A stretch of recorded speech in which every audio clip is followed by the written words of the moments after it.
Hi, everybody. This is Jim. Welcome to Song Tripping. It's time for another listening log. Friday, March 22nd, 2024. Here's what I've been streaming and listening to on CD or vinyl in the past week, approximately. I wanted to give a quick update on some Tidal listens. I've been streaming the Eugene Ormandy Columbia Legacy albums. There's a couple of great playlists out there, and I've been slowly marching my way through them.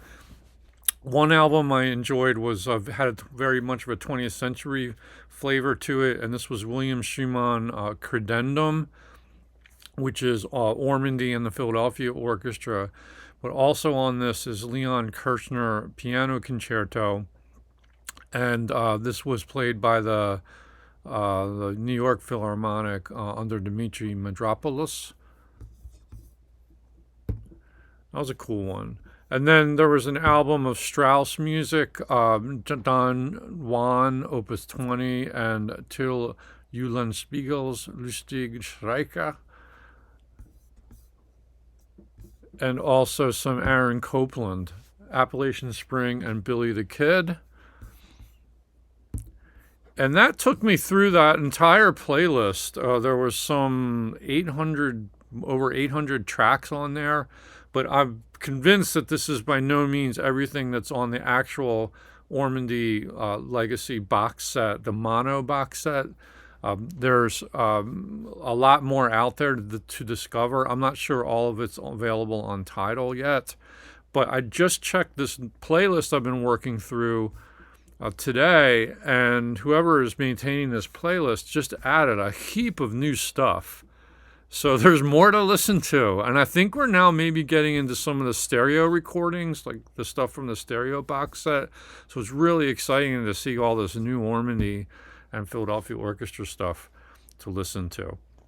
And I also listened to Sibelius Symphony Number 4, conducted by Anthony Collins and the London Symphony Orchestra. Just streamed that this morning. This was a recommendation from a commenter, and I enjoyed that thoroughly. This is sort of a classic Decca recording on Tidal.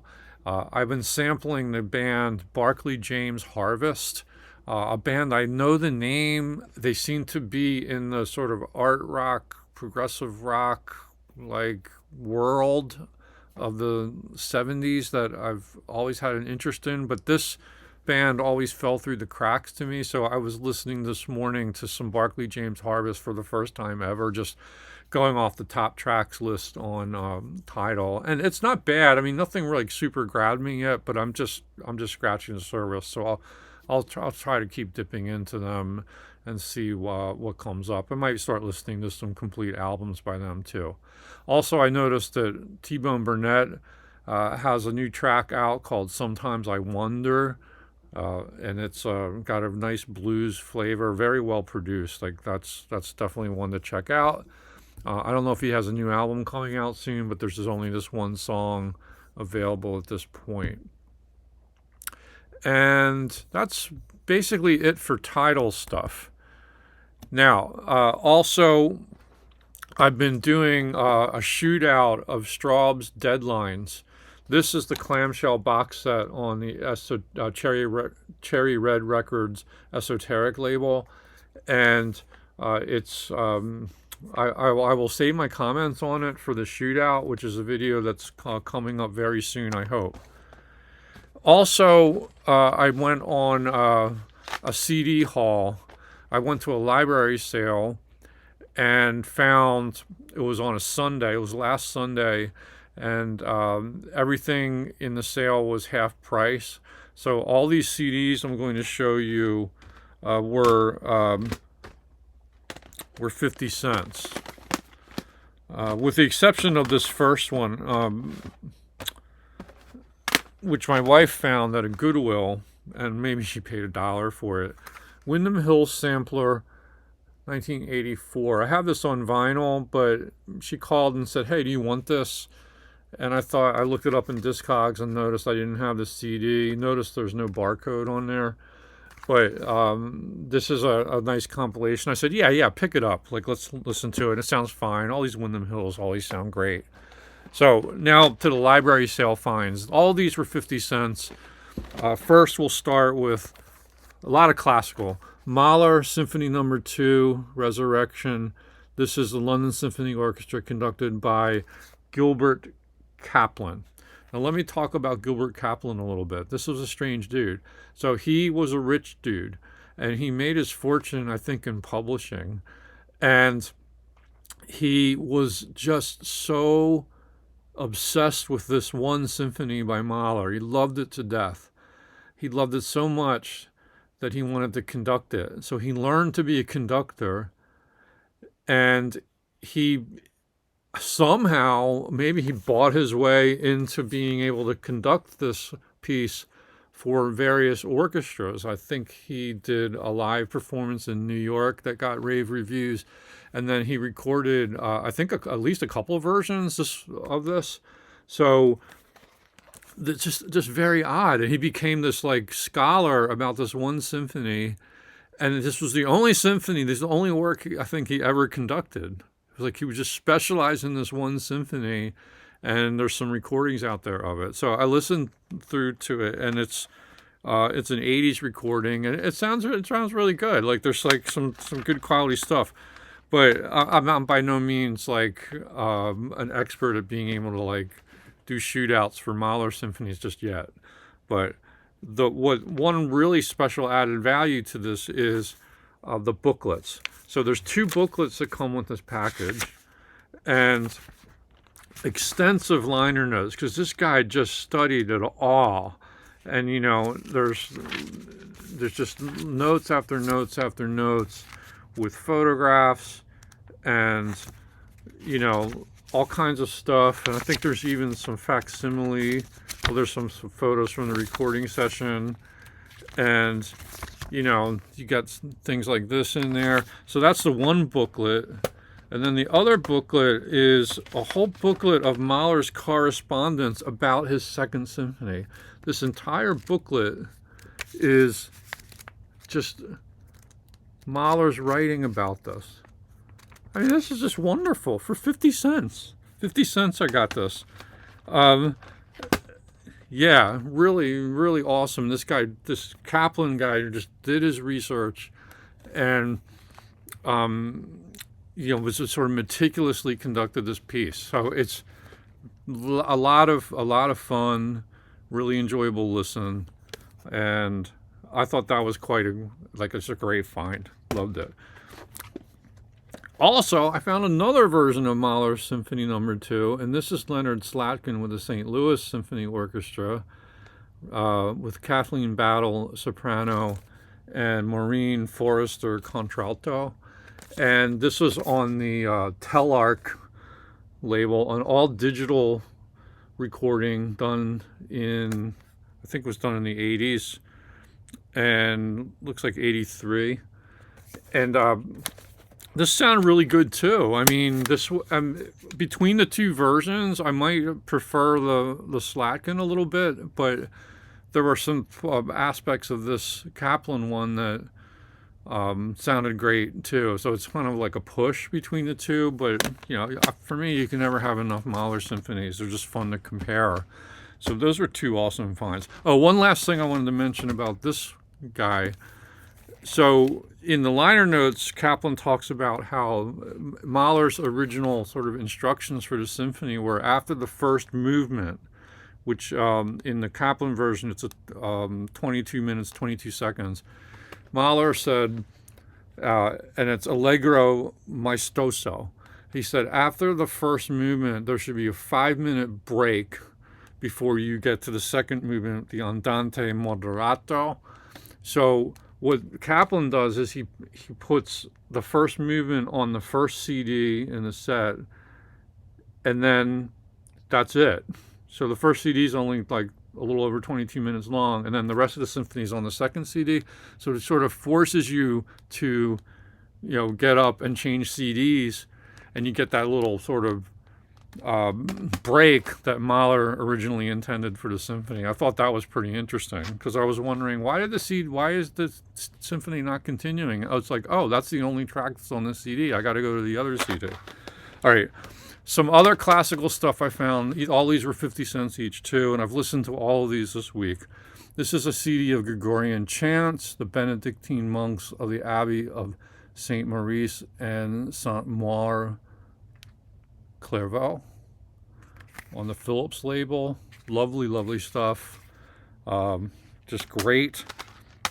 I found Prokofiev Piano Concertos No. 1 and 3 by Grafman, conducted by George Sell and the Cleveland Orchestra. George Sell is a conductor that I'm like really starting to discover like how good he was.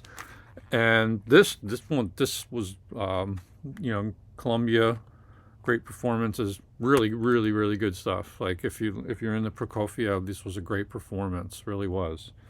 Liked it a lot.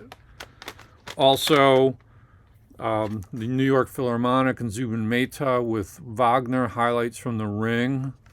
I have a few of these Wagner highlights CDs by different symphonies.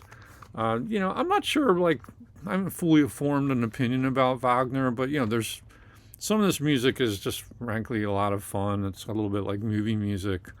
And, again, 50 cents. Gave it a try. It sounds good. I'll keep it at least for a little while. Here is Brahms Symphony No. 1, Variations on a Theme by Haydn, and 5 Hungarian dances. And this duties are split here between George Sell and the Cleveland Orchestra and Eugene Ormandy and the Philadelphia Orchestra. Brahms is another one of my favorite composers, and I like to collect different versions of his work. This was a nice highlight from the week. In mono, Brahms Symphony No. 4 with Arturo Toscanini and the BBC Symphony Orchestra on EMI. And although the sound quality on this recording is, it was recorded in 1935, so it's not exactly high fidelity, but what a performance. I mean, this Toscanini is so vigorous and exuberant and like sort of fast-paced and energetic and really, really musical. Like this was impressive. And it's just a very different take on Symphony 4. It's interesting to hear, a few videos ago I was talking about the Bernard Haitink SACD with, I think it was with the London Symphony Orchestra, and his Symphony 4 of Brahms just didn't do much for me at all. It just seemed very flaccid and everything. Well, this is the opposite of that. Like, this was like very, very energetic, and enjoyed it a lot. And then Mahler, Das Lied von der Erde, Songs of the Earth. This was the Berlin Philharmonic, and on the Deutsche Grammophon label. So I've got several versions of these. Now, Mahler's like vocal stuff is a little bit of harder for me to grasp, so I'm sort of, the learning curve is pretty slow on this work. But this, in a lot of ways, this is like basically a symphony, but it's a symphony composed of various songs. And this sounded good.